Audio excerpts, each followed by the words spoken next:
Ang lupang pinanggalingan ko'y may bahid ng dugo, may mga lurong di makalipad, nasa hawlang ginto, may mga punong walang dahon, mga pusong di makakibo sa mga pangyayaring nagaganap sa lupang ipinangako.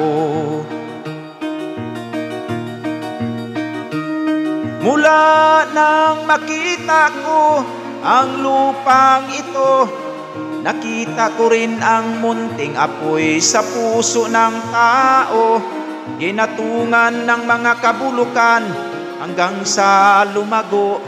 Ngayon ang puso'y may takot sa lupang ipinangako.